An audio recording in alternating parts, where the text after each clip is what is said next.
சிவா திருச்சிற்றம்பலம். உலகலாம் உணர்ந்து ஓதற்கு அறியவன் நிலவுலாவிய நீர்மலி வேணியன் அழகில் சோதியன் நம்பலத்து ஆடுவான் மலர்ச்சிலம்படி வாழ்த்தி வணங்குவாம். அற்புத தெய்வம் இதனின் முற்றுண்டோ அன்பொடு தன்னை அஞ்செழுத்தின் சொற்பதத்து உள்வைத்து உள்ளம் அள்ளூரும் தொண்டருக்கு எண் திசை கனகம் பற்பதக் குவையும் பைம்பொன் மாளிகையும் பவளவாய் அவர்பனை முலையும் கற்பகப் பொழிதும் முழுதுமாம் கங்கை கொண்ட சோழேச்சரத்தானே. இது 12 புராணங்கள் நான் பாடுறோம். நான் சொன்ன பாட்டு திருவிசைப்பா. அற்புத தெய்வம் இதனின் முற்றுண்டு அன்போடு தன்னை அஞ்செழுத்தின், அதாவது இறைவன் திருவடியை பிடித்து கொண்டால் நமக்கு வேணுங்கிறது கிடைக்குங்கிறத சொல்றார் சாமி. அப்படி வேணுங்கிறது கிடைக்கும் போது ஏன் இன்றைக்கு உலகம் இப்படி இருக்குது? ஆன்மீகம், சமுதாய பணி, தொண்டு செய்கிறவர்கள், இல்லறத்தார், இப்படி எல்லாருக்குமே துன்பங்கள். எல்லாரும் என்ன சொல்றாங்கன்னா, காலையில் கூட தம்பி கேட்ட மாதிரி, ஏன் இந்த நிலை? இன்னைக்கு எல்லாருக்குமே என்ன நினைக்கிறாங்க, எதுவுமே பத்தலன்னு நினைக்கிறாங்க. நான் எல்லா பற்றியும் விட்டுட்டு வெளியே வந்துட்டேன் அப்படின்னு சொன்னா கூட, நாம் இங்க உட்கார்ந்த பிறகு சுற்றி பார்க்கிறோம், திரும்பி பார்க்கிறோம். திரும்பி பார்க்கும்போது நடக்கின்ற அநியாயங்களை பார்த்தோம்னா கோபம் வருது. எல்லாத்தையும் விட்டுட்டு வெளியே வந்துட்டோம், ஆனா ஏன் கோபம் வருது? அப்போ சுத்தியுமே நடக்கிறது பார்க்காம இருக்கணும். இதைத்தான் அந்த காலத்துல துறவிகள் செஞ்சாங்க. என்ன பண்ணாங்க? காடுகளில் போய் கடும் தவம் செய்தார்கள். நம் பழைய படங்கள் சினிமாக்கள்ல பார்க்கலாம். போனோம்னா அந்த காட்டுல சாமிகள்லாம் உட்காருவாங்க, தவம் செய்ய ஆரம்பிப்பாங்க. ஓம் நம சிவாய, ஓம் நம சிவாய, ஓம் நம சிவாய அப்படிம்பாங்க. முத்திரைகள் வைப்பாங்க.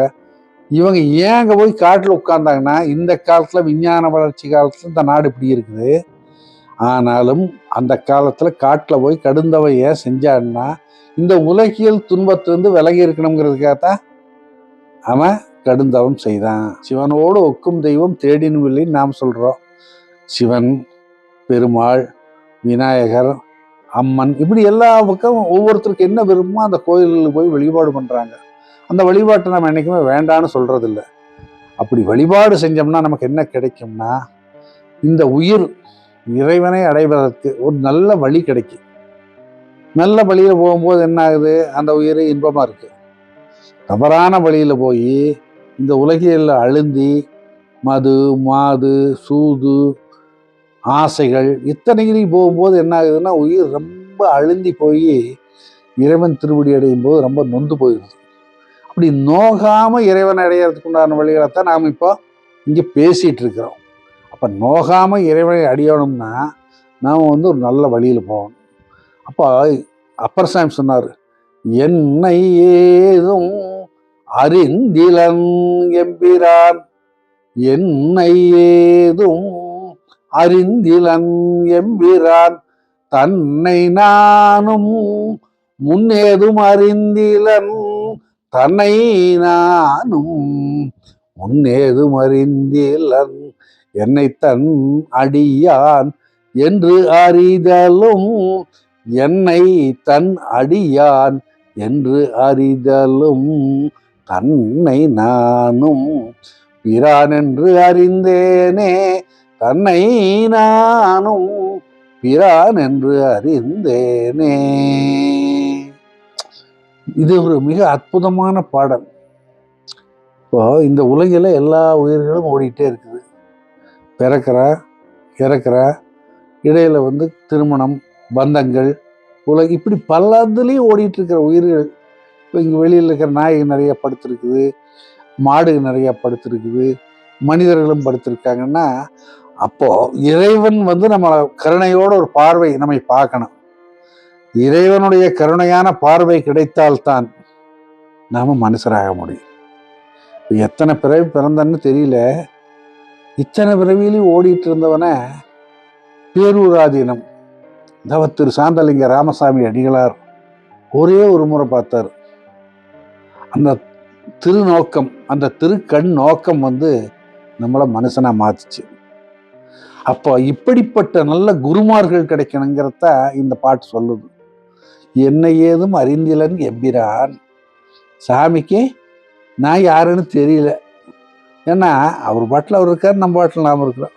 நமக்கு தன்னை நானும் முன்னேதும் அறிதல், இப்படி ஒரு சாமி இருக்காருங்கிறத எனக்கு தெரியல. தெரியுது. அப்போ சாமி கும்பிட்றவனை பார்த்தா பைத்தியக்காரன்கிறோம், அவனை அசிங்கப்படுத்துகிறோம். அதனால நமக்கு தெரியல. ஆனால் சாமி பார்த்தாரு, இவன் சொல்ல தாங்க முடியாமல் இருக்குதே அப்படின்னு. சாமி என்னை தன் அடியான் என்று அறிதலும். பெரிய கருணை, அவர் கருணை. அடடா, இவன் நம்ம நாயாச்சே, இப்படி வீணா போகுதேன்னு அந்த கருணையோட நம்மகிட்ட வந்ததுனால, நம்மளை அறிஞ்சதுனால, ஓ இவர் தான் நமக்கு அருமையான ஒரு முதலாளி அப்படிங்கிறத நாமளும் உணர முடியுது. என்ன காரணம்னா, இதைய ஒரு கதை, ரொம்ப அற்புதமான கதையில விளக்குவாங்க.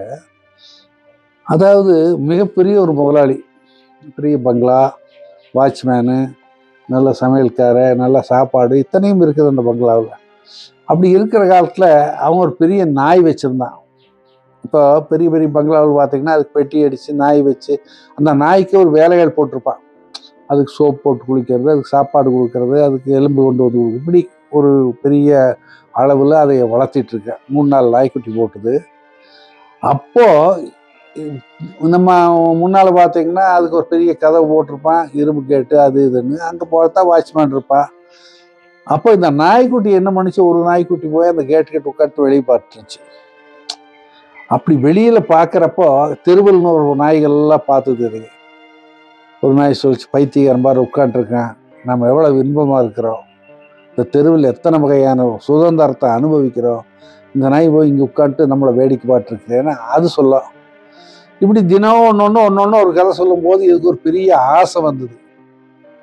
இவங்கெல்லாம் ஏதோ ரொம்ப பெரிய ஒரு லக்ஸரி லைஃப்பில் இருக்காங்க, அதாவது உயர்ந்த வாழ்க்கையில் இருக்காங்க. நாமளும் பின்னால் போனோம்னா ஒரு மிகப்பெரிய நிலை நமக்கு கிடைக்குமேன்னு நினச்சி ஆசைப்பட்டது அந்த நாய்க்குட்டி. பார்த்துட்டே உட்காந்துருக்குது. தினம் அவங்க போகிறத பார்க்குது, வர்றதை பார்க்குது, இப்படியே நடக்குது. அப்போது ஒரு நாள் இந்த வாட்ச்மேன் தண்ணி குடிக்கவோ சாப்பிடவோ கொஞ்சம் கேட்டை திறந்து வச்சுட்டு போயிட்டாரு. டக்குன்னு இது என்ன பண்ணுன்னா, அந்த நேரத்துக்கு அதுக்கெல்லாம் வருது, பின்னால் ஓடிடுது. பின்னால் ஓடினாலும் அதுங்க இதை கவனிக்கிறது இல்லை. ஏன்னா அதுகளுடைய வேலையை அது பார்க்குது. அது என்ன தினம் போகுது, அந்த கழிவுகளெல்லாம் திங்குது, அப்புறம் போகுது, கடையில் எலும்பெல்லாம் உரிச்சு போட்டிருக்காங்கன்னா அந்த எலும்புகளெல்லாம் கடிக்குது. அது ஏதோ 2 கிடைக்கிற சால்ட் போட்டிருந்தா, எவனாவது குப்பை தொட்டியில் போட்டிருந்தான்னா உணவு, அந்த உணவை சாப்பிடுது. அப்புறம் திரும்பி போய் முடைக்குது, சொறி பிடிச்சிருக்குது, அது உடம்பெல்லாம் புண்ணாக இருக்குது, காலில் புண்ணு, கையில் புண்ணு, நீங்கள் நிறைய பார்த்துருப்பீங்க வழியில். இப்படி அந்த நாய்க்கு இருந்த பின்னால் இது ஓடுனதுனால என்னாச்சுன்னா, இது அந்த கழிவு சாப்பிட முடியல, நாத்தம். சரி ரைட்டு, அது வேண்டாம். அடுத்தது இந்த எலும்பு கடைக்கு போச்சு. எலும்பு கடைக்கு போனதையும் அங்கெல்லாம் எலும்புகள்லாம் கிடக்குது, அதுகளும் தின்னுது, இதுவும் கடிச்சுது. இதுக்கு அந்த அளவுக்கு அதை தின்னு பழக்கம் இல்லைங்கிறதுனால இது வாயெல்லாம் புண்ணாகி போச்சு. புண்ணாகி இதனுடைய வாயில் வர்ற ரத்தத்தையே அது என்ன நினச்சதுன்னா, ஆஹா பரவாயில்ல, இதில் ரத்தமெல்லாம் இருக்குதுன்னு சாப்பிட்டது. 1 நாள் 2 நாள் ஆச்சு. 3ஆவது நாள் இது போய் ரோட்டில் விழுந்தாச்சு. ஏன்னா அந்த நாய்க்கு சொறி பிடிச்ச நாய் திங்குதுன்னா இது அப்படி சாப்பிட முடியல. அப்போ இறைவன் நம்ம எப்படி ஆட்கொள்றாரோ அந்த மாதிரி தான் இந்த கதை. அப்போ பார்த்தா 3ஆவது நாள் அந்த வழியாக முதலாளி காரில் வர்றாரு. டிரைவர் வண்டி நிறுத்தப்பா, அந்த நம்ம நாய்க்குட்டி ஒன்று காணமுனைங்களே, அதாவது பாருங்கிறாரு. இவன் போய் பார்த்தான், எலும்பு தோலுமாக கிடக்குதுங்க ஐயா, ஆனால் நம்மளுது அப்படிங்கிறான். சரி தூக்கி புள்ள போடுறேன்னாரு. பின்னால் தூக்கி போட்டேன் காரில். வீட்டுக்கு கொண்டு வந்தான். வீட்டுக்கு கொண்டு வந்து என்ன பண்ணா, அதே அந்த நாய்களுக்கெல்லாம் பராமரிக்கிறதுக்கு மருத்துவர் வர்றாரு, உணவு கொடுக்குறாங்க. இப்படி அந்த மருத்துவர் வந்தார், அதுக்கு ஏதாவது ஊசியெல்லாம் போட்டார், நல்லா சோப் போட்டு கழுவுனாங்க, துவைச்சாங்க, எடுத்தாங்க, நல்ல உணவு கொடுத்தாங்க. இது 2 நாள் சாப்பிட்டோன்னா பழைய நிலைக்கு வந்துடுது. இந்த நாய்க்கு எப்படி தன்னுடைய நிலையை மறந்து திருநாய்களோட போச்சோ அப்படித்தான் இன்னைக்கு மனுஷன் இருக்கான். இப்போ நல்லதை சொல்லும்போது பார்க்க மாட்டேங்கிறான், கேட்கவும் மாட்டேங்கிறான். அப்போ அந்த தெருநாய் மாதிரி சுற்றும் போது என்ன செய்யறான்? தன்னை மறந்து ஒருத்தன் பீடி கட்ட பீடி போட்டிருக்கானா, ஆஹா நல்லா இருக்குது. கஞ்சா போட்டிருக்கான, ஆஹா நல்லா இருக்குது. சாராயம் வச்சிருக்கானா, ஆஹா நல்லா இருக்குது. கருதிங்கிறவன் ஆஹா. ஏங்க இப்படி அவனுடைய உடல் முழுவதும் நலிஞ்சு முடியாம போற காலத்துல இறைவன் நினைக்கிறேன். இதைத்தான் தேவார பாடல்கள் எல்லாம் நிறைய சொல்றாங்க. புலனைந்தும் பொறிகளங்கி மதிமயங்கி அறிவழிந்திட்டு ஐமேலுந்தி அலமந்த போதாக அஞ்சேல் என்று அருள் செய்வான் அமரம் கோயில். ஆனு இருமிட்டு பசியோட அழுதுட்டு இப்படி எப்ப இது வருது? நல்லா இருக்கிற காலத்துல இது வர்றதில்லை. நல்லா இருக்கிற காலத்துல உடல்ல வலிவு இருக்குது, கடுமையா பாடுபடுறேன். அந்த பணத்தை எல்லாம் காசையெல்லாம் குடும்பத்துக்கு கொடுக்காம அவனுக்கு தனியாக ஒரு மனைவி வேணும்னு ஆசைப்படுறேன், சாராயம் வேணும்னு ஆசைப்படுறேன், நல்லா சாப்பிடணும்னு ஆசைப்படுறேன். அப்போது உடலில் பலம் போன பிறகுதான் இந்த எண்ணமே வருது இறைவன்கிட்ட. அப்படி அந்த நாய் என்னாச்சுன்னா எல்லாம் முடிஞ்சு வந்து உட்கார்ந்துது. அதுக்கு வேணுங்கிறதெல்லாம் வைத்தியம் பார்த்தாங்க, பண்ணாங்க. அப்புறம் தான் தெரிஞ்சுது என்ன ஏதும் அறிந்திலன் எம்பிரான். இந்த நாய்க்குட்டி வரும்னு சொல்லி முதலாளிக்கு தெரியாது. தன்னை நானும் முன்னேதும் அறிந்திலன், இப்படி ஒரு முதலாளி இருக்காருன்னு எனக்கு தெரியல. ஏன்னா எங்கள் அம்மா கிட்ட நான் குட்டியா வந்தேன். அப்புறம் சொல்லுது என்னை தன் நடியான் என்று அறிதலும். இந்த அம்மா வயிற்றுல பிறந்தது வந்த பிறகுதான் இவனுக்கு இது நம்ம நாய்க்குட்டின்னு தெரியுது. அப்போ இவனுக்கு இது எடுத்துட்டு வந்து வச்சு சோறு போட்ட பிறகுதான் தன்னை நானும் பிரான் என்று அறிந்தேனே. அப்ப இறைவனை அறியாமல் இந்த உயிர்கள் துன்பப்படுது. நம்ம இங்க இருக்கிறோம்னா நம்ம குழந்தைகளை நல்லபடியா அரசு பள்ளிகளை படிக்க வைக்கணும். படிப்பு ஒண்ணு மட்டுமே அல்ல, அவங்கள படிக்கும் போதே ஆன்மீகத்தில் ஈடுபடுத்தணும். காலை எழுந்தவுடன் படிப்பு, பின்பு கனிவு கொடுக்கும் நல்ல பாட்டு, மாலை முழுதும் விளையாட்டு என்று வழக்கப்படுத்தி கொள்ளு பாப்பனார் பாரதியார். காலையில் எழுந்துருச்சுன்னா அந்த குளிக்க சொல்லி திருநீர் நெத்தியில வச்சு ஐந்து கரத்தனை ஆனை முகத்தனை இந்தின் இளம்பிரை போலுமையிற்றனை நந்தி மகந்தனை ஞான குழந்தனை புந்தியில் வைத்தடி போற்றுகின்றன பாடனு. குழந்தைகளை சொல்லித்தரணும். நாம யாராவது சொல்லித்தரணுமா? இல்லை. என்ன ஏதும் அறிந்தலன் எம்பிரான்னு சொன்னபடி நம்ம இறைவனுடைய திருவடியை பிடிக்கணும்னா அவரும் நம்மளுக்கு தெரியணும். நாம் போய் அவரை ஒரு நல்ல கடவுள்னு காலை பிடிக்கணும். நீ எந்த சாமியை கும்பிட்டாலும் அதை பற்றி வருத்தம் இல்லை, ஏதோ ஒன்று நமக்கு.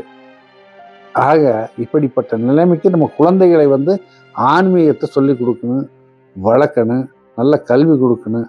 அப்படி இருந்தால் அந்த சமுதாயம் வளம் பெறும், வாழ்வு பெறும். நன்றி, வணக்கம். திருச்சிற்றம்பலம்.